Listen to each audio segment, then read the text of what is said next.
I think the most confusing thing about the batch requests per second counter is the name. Because it's not really clear from the wording what the word request means. It sounds almost like it could be counting multiple requests within a batch. Well, it's not. It's counting the number of batches that are running against the SQL server. And a batch could have many different statements within it. Let's take a look at a demo showing what the counter counts. I have a PowerShell script that I'm going to use to compare two differently sized batches.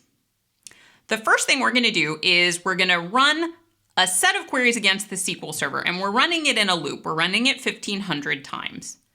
This set of queries has 2 update statements and then 2 select statements.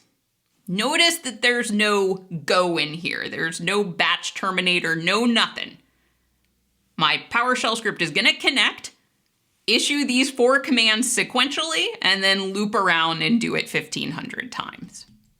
After that, when it's done, it's going to run a smaller batch.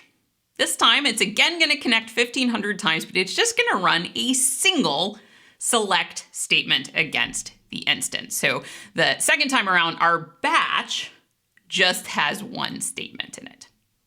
Heading over to Perfmon, I'm going to unfreeze my display and start collection. I've got my SQL Server SQL statistics batch requests per second counter. So let's fire up our script in PowerShell and start running those queries. The first thing it's doing is running this batch that has 4 different queries in it, 2 updates and 2 selects. And that takes a little bit of time. It just finished that up. Now it's running the much smaller batch that just has 1 statement in it. We're all done. So check out what our counter saw. Our batch requests per sec, that first set of statements, that first batch, the bigger batch, took longer because, I was running 2 updates and 2 selects, and it just took a little while. So this long line here is these slower batches.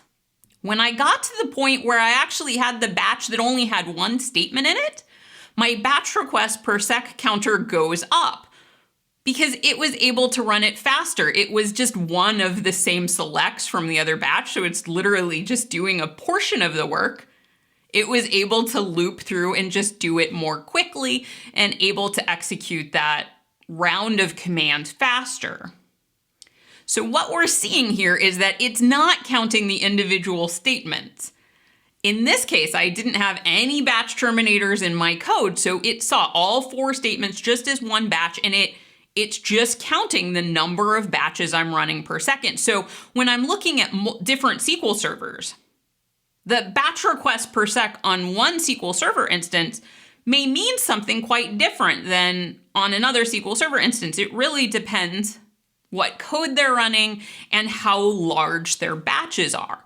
But still, even though, a batch request here isn't the same as a batch request there, this is an extremely useful counter to baseline for an individual instance and get to know for this instance, what are the normal batch requests per sec rate for a given time, right? What is normal for midday on the weekday? That may be very different than what it is in the middle of the night. But if things start to get weird at a given time, I can look back and say, is this a normal amount of work for us to be processing on this instance at this time?